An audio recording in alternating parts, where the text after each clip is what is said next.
Coba renungkan, orang yang mengamalkan zikir tanpa sanad, jin, setan, siluman, akan masuk ke dalam badan. Juga orang yang menjalankan zikir tanpa mengingat asma atau nama Allah di titik latifahnya, juga akan menarik jin, setan, siluman, iblis, masuk ke dalam badannya. Loh kok bisa? Kan sedang zikir.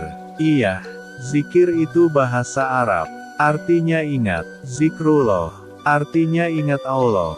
Kalau zikrullah tapi tidak ingat lafaz Allah, maka namanya bukan zikrullah.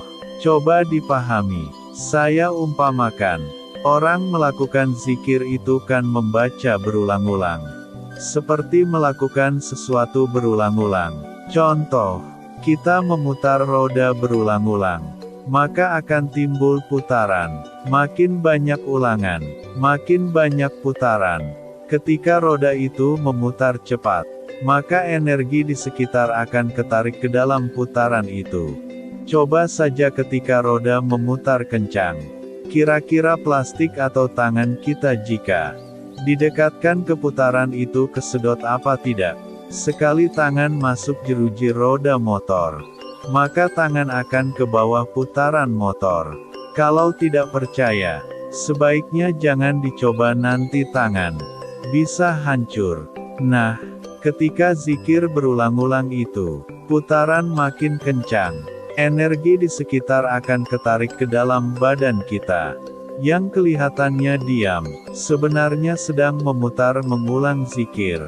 Jika hati atau titik di dalam tubuh mengingat lafaz Allah, maka ada benteng yang memfilter segala yang ketarik dari energi alam. Entah energi udara, air, matahari, bulan, angin, jin, setan, siluman, iblis. Energi buruk akan terpental, tak bisa masuk ke dalam tubuh. Tapi, tanpa ingatan pada lafaz Allah, maka energi buruk termasuk di dalamnya. Jin, setan, siluman, iblis, akan ketarik ke dalam badan. Semakin kita zikir tanpa ingatan pada Allah, maka semakin banyak jin dan kawan-kawannya masuk ke dalam tubuh. Sampai mereka sangat banyak di dalam tubuh. Mereka mulai bisa mewujud menjadi wali.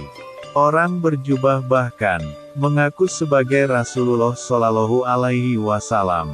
Ingat, mengaku siapa saja termasuk iblis itu tidak bisa menyerupai Rasulullah Shallallahu Alaihi Wasallam. Tapi mengaku Rasulullah bisa. Kalau tak percaya, kamu berdiri di depan cermin lalu ucapkan, "Saya Rasulullah." Ya, bisa tidak? Bisa kan? Jadi semua bisa mengaku sebagai Rasulullah. Ketika mereka sudah bisa masuk ke mimpi, mengaku sebagai yang kita inginkan. Jadi mereka mengaku itu sesuai dengan keinginan kita. Dari membaca uap yang keluar dari badan kita. Jika orang itu akan keinginan di dirinya, maka akan timbul uapnya. Seperti air yang kita inginkan jadi kopi. Lalu keinginan kita melakukan merebus air. Lalu timbul uap. Dan orang tahu yang kita buat. Kopi apa bakso. Dari bau uap yang kita buat dari keinginan kita. Sampai di sini paham kan? Direnungkan kalau belum paham. Lama-lama mereka tidak hanya wujud bisa di dalam mimpi. Tapi, sampai bisa tampil ke dalam nyata di depan mata. Karena mereka sudah semakin banyak di dalam tubuh kita. Mungkin sudah ratusan triliun di dalam badan kita. Nah, setelah mereka mengaku ini itu, dan kita percaya, maka ruh kita, sukma kita, diambil oleh mereka disetorkan kepada iblis. Agar mereka mendapat keilmuan kedudukan dari iblis. Karena sudah menyetorkan wadal ruh kita yang ditipu itu. Dijadikan budak oleh iblis. Jadi, usahakan zikir dengan mengingat Allah. Karena zikrullah itu mengingat Allah. Dan usahakan zikir kita itu bersanad kepada Rasulullah Shallallahu Alaihi Wasallam. Jangan hanya zikir-zikir saja. Saya mengingatkan ini, menulis ini, bukan saya iri dengki dengan zikir yang kalian lakukan.